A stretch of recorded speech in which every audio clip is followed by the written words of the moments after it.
Hi, it's Chris Watkin here, and I'm with Michael Bruce, who's here on the Watkin sofa to talk about Agents Together, which is the charity which has been formed by leading members of the estate agency community to help the UK estate agency industry.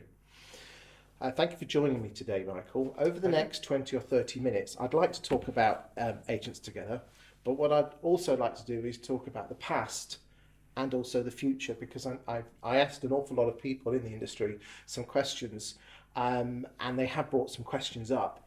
So what I'd like to do is, if you don't mind, is go backwards and talk about why you're so well known, which is obviously Purplebricks. Does it hurt you when you hear the criticism of Purplebricks?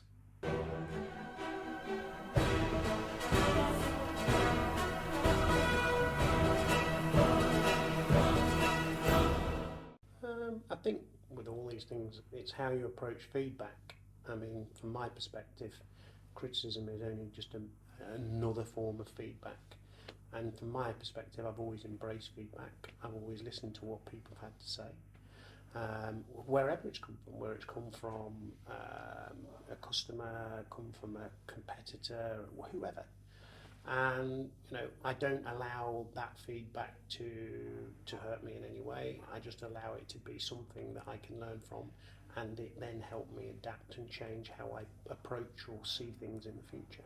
But along with Russell Quirk, you two particularly were, let's be honest, the UK estate agency in the last 10 years has gone through a lot of changes. In fact, you would say that it's gone through a lot of changes since Rightmove came along, which was around 2000.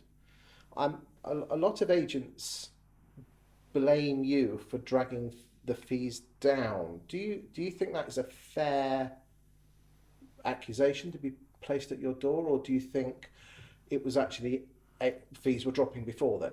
I can totally understand people's perception in that regard. I mean, when we ran a traditional estate agency business, we were under the same pressure back in 2008, 2009, and from the years past that, as everybody else was. And fees were under pressure. There were people that were, charging less than what Purplebricks charged today back then. I mean, it's interesting that the Property Academy does a survey of over 5,000 homeowners every single year, and has done so through originally the Sunday Times Awards, but subsequently through the Best Agent Guide. And they've been tracking average fees since 2004, and the average fee in 2004 was 1.6, and every single year it has been slowly dropping. And if people blame Purplebricks, you came on board probably 14, 15, is that about right? Right. Most of that drop between 1.6 and 1 was actually before you guys came on board. Why do you think estate agents felt the need to try and compete against you?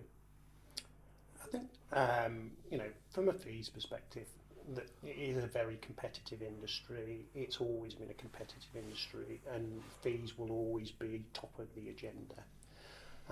I think people have always felt it important to compete with Purplebricks, because Purplebricks for the first time set out its stall in a very different way perhaps to the way the competition had done in the past.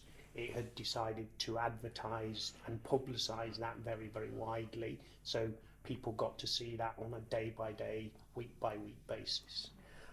It did it in a tongue-in-cheek, semi-controversial way, one might say. Is that the advertising or the way you charged your fee? So I think more the advertising. I think the fee scenario, you've got to bear in mind that we were never the cheapest fee. There were fees that were cheaper before Purplebricks came into existence, and there are fees that are cheaper today.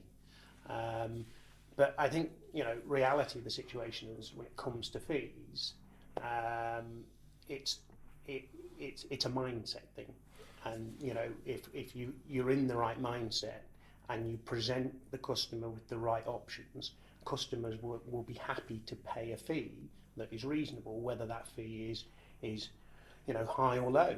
It's all about how you present your proposition and how confident the person is that you're going to deliver the outcome. You chose to go down a fee route where it wasn't no sell, no fee. I mean, that was a business choice.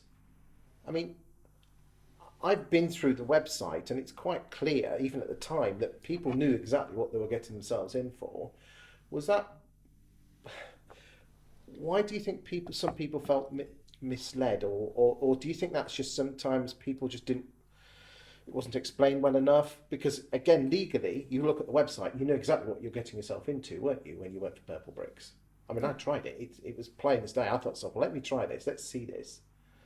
So do you think just bad news sells newspapers and other agents jumped on it? At the end of the day, the thing about it is you go to a website these days, it's clear what you're entering into. It's an alternative option. You know, people weren't forcing. People want different choice, and you know, love or hate Purplebricks, it's really clearly demonstrated that people want different choices, and different choices in fee structures, different choices in how you deliver the outcome, and all of those things. So there's always going to be some people that don't get it, but that you can't control that, can you? Knowing what you know now, do you think you would have done things differently with the marketing campaigns? I think the reality, particularly the commissary one, which was a raw nerve to some people in the industry. I can understand how they may feel. The reality of the situation is, though, no one, predominantly in general at all, instructs an agent off the back of the fact that they have an advert on TV. No one instructs an agent off the back of an advert on TV that has got humour in it or it's tongue-in-cheek. No one does that. All advertising does is give people a ticket to the game. It gets them to the place where we all want to be, and that's in the customer's living room, competing with our peers, presenting our opportunity, and getting the customer to make a choice as to which one that they think's right or wrong. And therefore, you know, that battleground has not changed. Innovation, technology, nothing's changed that. It's being in the living room in front of those customers who are looking to sell their house and presenting to them what you have to offer, and then making a decision as to who they think is the right or wrong person to do that. Why do you think Purplebricks did so well in the first 3 or 4 years compared to the likes of definitely Yopa, who had just as much money as you? Yeah. eMove, not so much. Why do you think, you know, Purplebricks did so well? I think, you know, in fairness to all of those different organisations, they were the pioneers of, you know, what they wanted to do, the change they wanted to make, the embracing the internet and the power of what the internet can do to maybe help and support customers in an alternative way. The thing for us was, I suppose, is that we were able to benefit from all of the things that everybody was doing in the industry, understanding what was good, what wasn't so good, what was working, what wasn't working. I mean, you did start at the same time as Yopa. Do you think a lot of it was down to just hitting the right nerve with regard to the advertising? You obviously had the two chaps that were basically parodies on you two. Isn't it interesting that Yopa then tried to follow you and go down the comedy route, but it didn't hit the nerve, did it? Well, I think at the end of the day, you know, advertising, it can be hit and miss. I think what's really, really important is, you know, we knew industry well. We'd been in and around it for a long time. Kenny in particular had done all roles within the estate agency environment. So therefore, understanding the customer and understanding the agent and how they work and how you communicate with them and what's really important to them, I think probably helped us stand out a little bit more above the crowd in certain ways. And we were able to use all the other expertise that we had in the business to be able to generate that to get customers and attract them in a way others found a little bit more difficult. That's the marketing. Would you have done anything else differently? I mean, do you think in hindsight you could have charged more at the start? The reality is that charging is to a degree based around the fact that, you know, we wanted to be a national business. We wanted to publicise ourselves nationally, and therefore what you had to do is look at the whole market and establish where does the pricing structure sit best across the whole market. So in doing that, that's how we initially set the pricing and the thinking around it. In hindsight, do you think it was wise to go abroad? I mean, I never look back other than to learn from experiences, and you know, I think the experiences that we had, I think in fairness, those markets are crying out for further innovation, and that will come, I'm sure, in the future. I think there's definitely things that we, in particular me, I got wrong, and there's definitely things that I have personally learned from the experience, but I look back only to learn from them and help them benefit the future. What do you think Purplebricks should do now? I mean, how long is it since you've left now? About 14 months, 15 months. 14 months. If you don't mind me saying, they feel like they're treading water at the moment. I appreciate there might be agreements that there's things that you can and can't say, but is there anything that, if you were a non-executive director on the PB board, what would you be recommending they do today? It's very difficult for someone to stand on the sidelines and make recommendations when you're actually, you know, not in the kitchen working with the chefs. I mean, there's lots of people, the business is full of really talented people who have a sense of purpose and direction, and they're pursuing that purpose and direction. And you know, I think it's unfair and probably very difficult for me to be able to give an opinion without being front and centre and involved. Quite interestingly, I'm in a very unique position in the industry that I talk to an awful lot of people, and a lot of people say who've worked for Purplebricks yet also have left, is that they say it has changed from what in the very first years it was very much like a family, and the amount of admiration that both you and Kenny obviously more, totally understandable. Story of my life. You know, there's a lot of love for you guys, you know, and you must be proud of that. Yeah, well, I mean, the whole basis of a business is made up of the people within it, and you know, we try really, really hard to create a culture around and galvanise a group of people around a sense of purpose, and you know, work with them intently on a day-by-day basis. In fairness, we would work with them side by side, doing what they're doing, working with them, learning with them, growing with them, and I think that brings a very special relationship in a business. Okay, let's now move on more to AgentsTogether. Now, one question that's come in from someone is, after founding Purplebricks and basically calling time on the traditional estate agency model, saying it was outdated, why all of a sudden he's the knight in shining armour for our benefit and mental well-being with regard to this AgentsTogether? So in a second I'm going to ask you, we're going to go into a lot of detail on the AgentsTogether charity, but why have you set up this charity? What's your angle? To be absolutely fair, I've never called time on traditional estate agents. I have always been very clear that traditional estate agency will play a lasting part in our industry, but I've always been very clear that I think that we could do better with innovation and technology to deliver better outcomes for agents and customers. I'm not necessarily someone that's very good on a horse, so I'm not sure I'm a white knight, to be fair, but nevertheless, it's a strange scenario in the sense that, you know, we have always spent every waking moment in our career looking for ways to help and support estate agents, and those were estate agents within the environment in which we were placed, where we were working. Why is that? Is it just for money?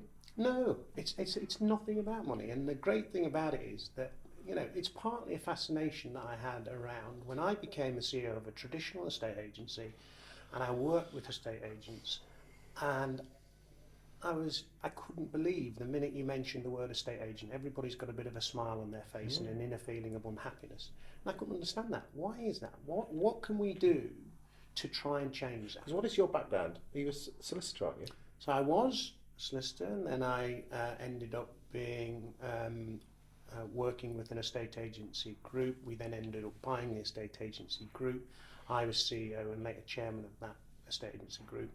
And therefore, not having been the estate agent, I could look at it in a very different way. And, ever since then, we've been looking at ways in which we can support an agent to deliver a better outcome. So you're basically saying your skills are that you're a businessman who happens to employ estate agents, or that in the past, not at the moment, and that gives you a different, almost macro point of view. And this is not a criticism, but sometimes estate agents are too close to the coalface. Again, that's not a criticism. We always it's the old in the job or on the job. I mean, they're great at what they do, but what you've got to do is get them doing great at what they do. And there's lots of stuff around what they do that they don't enjoy, and actually they're not very good at. So what we were trying to do, and what we always and seek to do, is there ways in which we can embrace innovation technology to equip agents better to do what they love doing? But coming back to the original question, you have set this charity up with £1 million of your own wealth. Why have you set this charity up, and what are you hoping to achieve from it? And again, I've got to come back. Is what's your angle? Yeah. I mean, look, I sat down, and COVID-19 was a strange experience for people. It was a strange moment where, prior to that, I would look at the estate agency industry and I would hope that they could come together, and I hope that the strength and depth of characters and experience in the industry could create something which meant that we were at the forefront of innovation, that we were the leaders of it, etc. And actually, having sat on estate agents associations, having been in and around estate agency for a long time, the task was so much more difficult. Having seen COVID-19 and seen people stood on the sidelines, chatting, engaging, supporting each other in a different way because the wheels of commerce have stopped, I thought, well, if we really do want to help the industry and we really do want to see it come together, there is no better opportunity than now to be able to do that. Would you set it up if COVID hadn't have happened? I would have been much more reluctant, because I would have said that I didn't have a strong enough sense that the mood in the industry had changed enough for it to come together to be successful. Someone's asked, there's been much discussion in the industry about your charitable giving to AgentsTogether, particularly after everything the industry's endured with Purplebricks, which I know we've already touched on. Is this nothing more than a marketing ploy to gather support and goodwill for a future venture that you're planning to launch? And we can talk about that future venture at the end. You can't. People are suspicious. Yeah, I can understand it. I mean, the reality of the situation is that for those people who know me well enough, the whole idea, I would think, having been in a estate agency 20 odd years, having sat on estate agents associations, having been engaged with estate agents at every level throughout the industry, that I would think for 1 minute that Michael Bruce would set up a foundation, and suddenly setting up a foundation, everybody was going to suddenly like me and trust me. Throw roses, throws rose petals. It's just nonsense. It's just nonsense. Reality of the situation is the easiest option for me would have been to have done nothing, to said nothing, support no one, and stay in the background.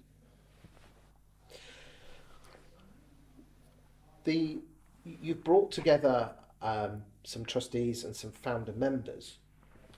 How much are you paying them?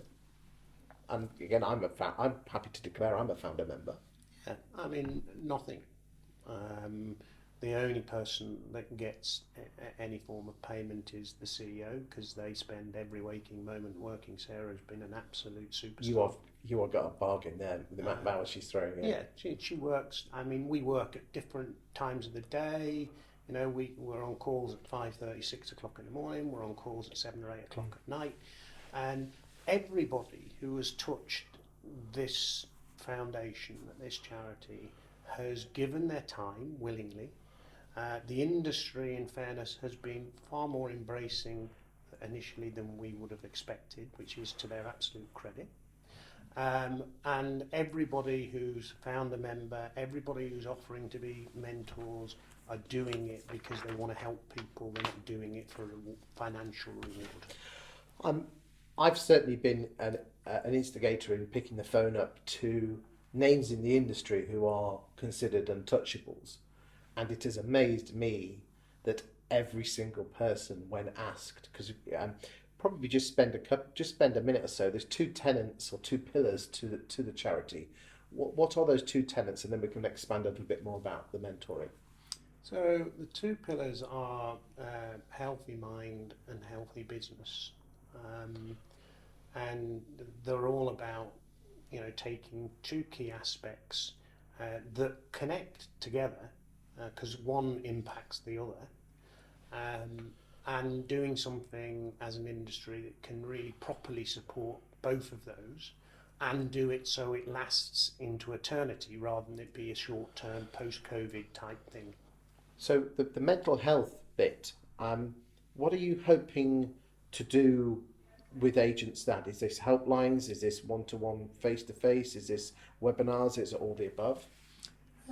It's a mixture of things. I think the thing about mental health is the minute you mention mental health, people think of people in straitjackets and padded cells, and it's nothing like that.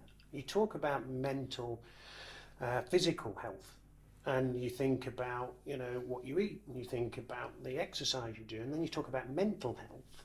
It's about in mental health, if you can embrace it in the right way, can get you to exactly where you want to go.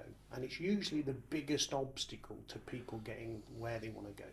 So how will that actually look like? What will that look like for help if there's an agent thinking I need some help with my mental health? Because, you know, what that awful thing that happened in the spring with that poor girl that worked for Spicer Heart just broke loads of people's hearts, didn't it? Yeah. You know, a lot of people have questioned me about joining this organisation, and I've, you know, like yourself, I've had some flack by joining it, and people have said, how much you're being paid, and I can clearly state for the record, nothing. We you know, since March, we've all been speaking 2 hours a week, haven't we? If not more. Yeah. And I'm prepared, just for the record, because I think this is an important time to say this, I'm prepared to put that time and effort in at no income for myself if it just saves one person's life. And I don't give a shit, excuse my French, if you don't mind me saying, I know this is an interview of you, but I'm saying for the record, I don't give a shit about what people say on property industry. In fact, I pity them if they've got to hide behind a moniker. But this is interesting. People that actually did put their head up have actually not haters, but actually the doubters have turned into mentors, haven't they? Yeah, without doubt. I mean, at the end of the day, this is about helping other people. It's not about Michael, Bruce, or Kenny, or any Purplebricks, or any other. This is about people in our industry that need our help, that are strong enough to put their hand up and say, you know, I'd love some time, I'd love some help, I'd love some info. Because putting your hand up doesn't mean you're weak, and in fact, Not at all. does it? Well, it means you're strong. Of course it does. Because, I mean, we all need people around us to help us guide us in the right direction from when we were very small to where we are today. Too right. Let's move on to the mentoring side, and if you don't mind me saying, this is the bit that really does excite me. We have got some absolutely massive names on the books as mentors. None of them are being paid. Most of them from within the industry, some of them without, and again in the press we'll be announcing ones as we go.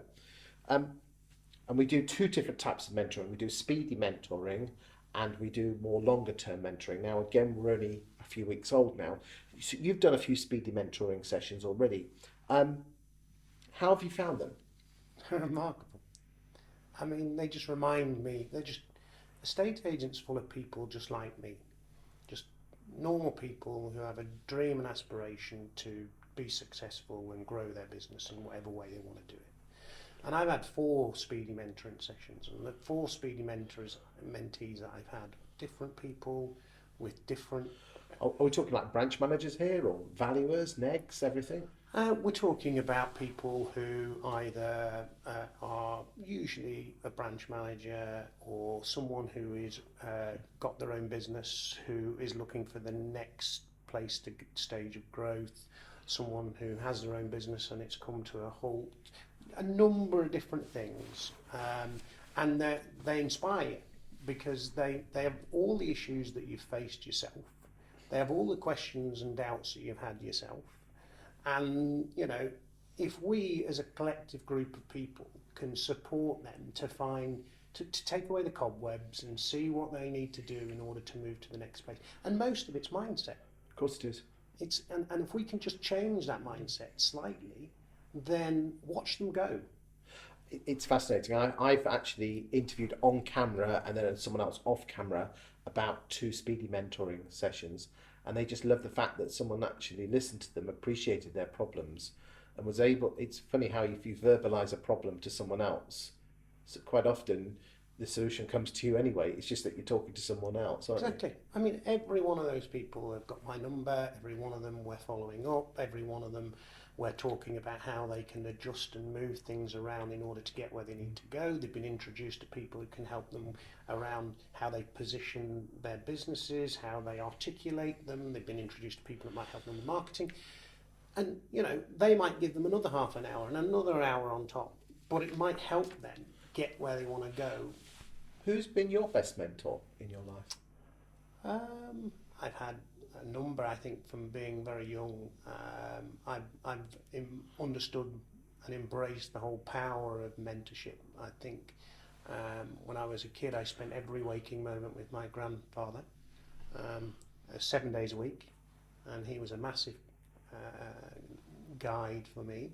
My father was a massive guide as well. But then, you know, when it came to business, again, I have been enormously privileged to work with people who are much more smarter than I am, who have had many, many more experiences, who can give you a wholly different perspective on how you think and the direction you're going in.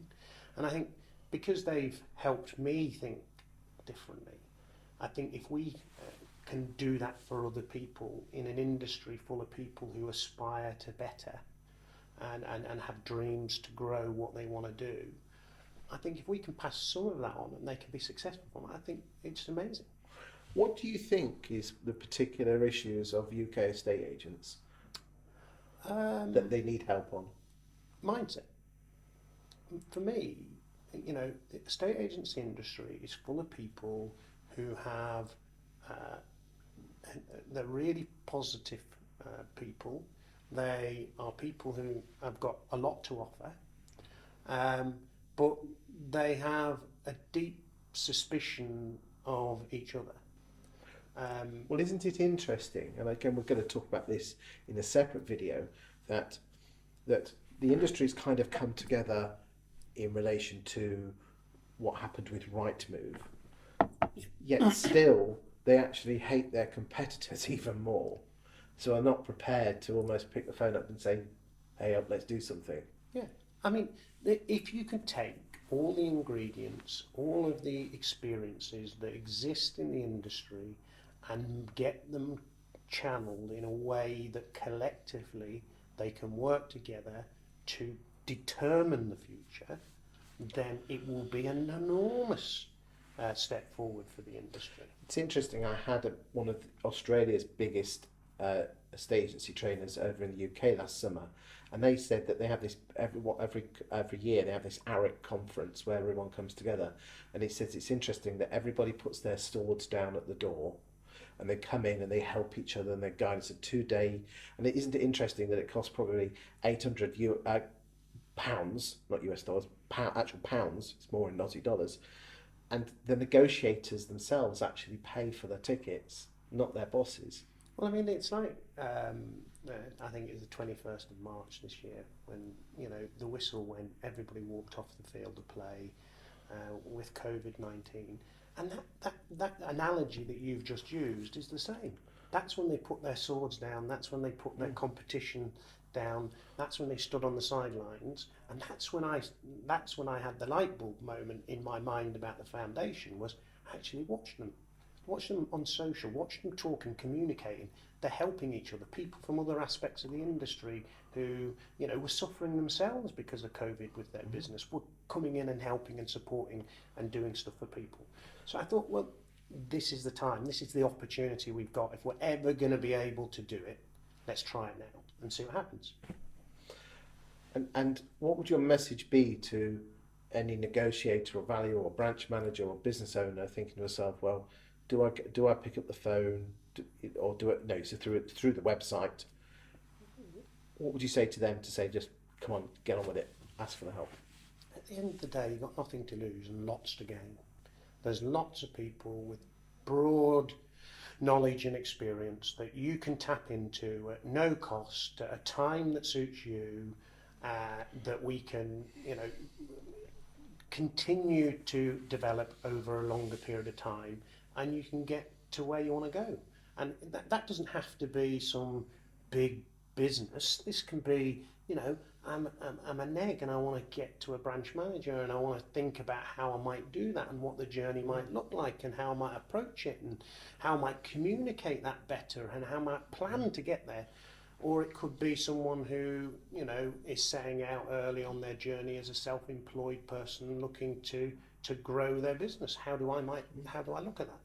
And I actually did a little bit of mentoring before we kicked off with the Agents Together, and there is actually, the reason people do it is that you actually get a hit of dopamine in your own head helping somebody else. 100%, without it. I'm quite famous that I say to people between 7 and 8 o'clock, pick the phone up to me, and it helps me get over my bike ride because I can't stand the bike ride. Yeah. But it helps me. I get a positive buzz out of it. I don't expect anything in return.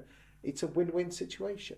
100%. And at the end of the day, you come off those calls and, it gives you not only the buzz, but it also gets you very, very grounded about, everybody else's issues in life and what they're trying to do and what they're trying to do. And just to confirm, there's 2 types of mentoring. So the speedy mentoring and the long-term mentoring. How much does it cost people to go on either of those?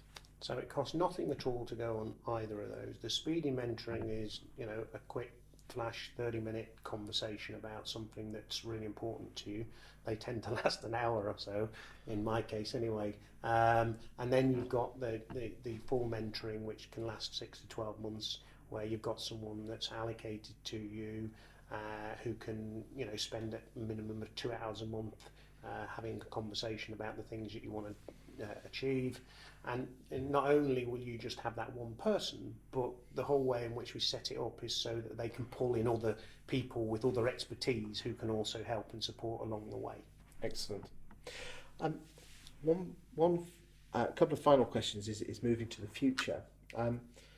We've touched on it in previously in the interview, but there's some skepticism about Agents Together, that not for its laudable aims or its great team of people, as to whether it's really just a PR vehicle for your next business venture, which it is public knowledge, is called LaunchB. What would you say? What would your comment on that? And are you able to say anything about LaunchB? I think there is a reality that, as I said earlier, that the idea that I was setting up a foundation in order to smooth over the cracks with the estate agency industry is nonsense, really. Having said that, though, I can fully appreciate and understand why people might think that.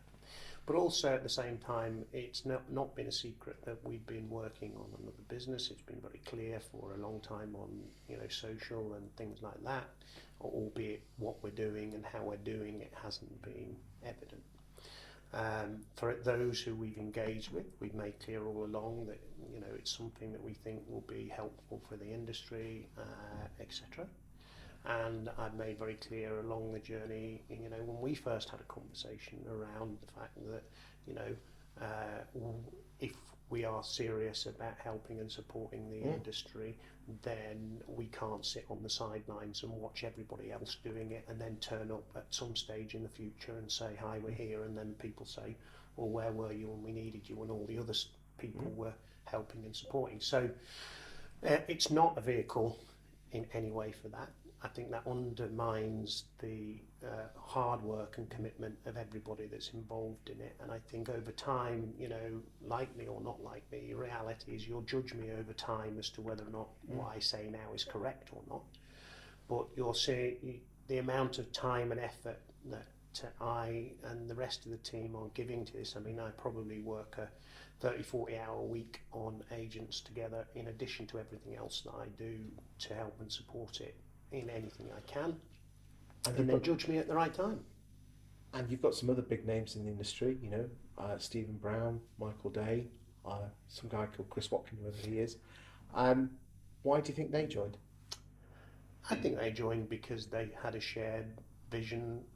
I think they joined because they care about the industry. I think they joined because they felt that we could, as a collective group of people, make a difference. I think they asked all the questions that the industry would expect them to ask before joining something involved. Well, we had some very frank conversations, didn't we? And and that's absolutely fine. And I hope over time that it's been demonstrated that we have a real clear vision, we have a real clear, genuine desire to make a difference, and And you've got, some great people, including Samantha Jones from Moneypenny. She wouldn't be joining in if she didn't think she was. All the people. And Sarah Edmondson. And then obviously we've got the other trustees as well. Every one of you lot that have been, we've had the privilege of getting to know, getting to work with, do care. And they give their time up, and they support, and they know the industry. And there's not anyone around that table that isn't joined up in terms of what we want to do. There isn't anyone around that table that can't add value to what we're trying to achieve. There isn't anyone around the table that's a shrinking violet that not going to express their opinion and push for the right and best outcome. I can tell you here and now that we've had some very frank discussions, but at the end of the day, if we can save one person's life, if the AgentsTogether can help estate agents grow and be better agents, that's going to be great for them, great for their families, great for their pockets, and great for the general public, because they can be better agents. Without that, 100%. Thank you for your time today. My absolute pleasure.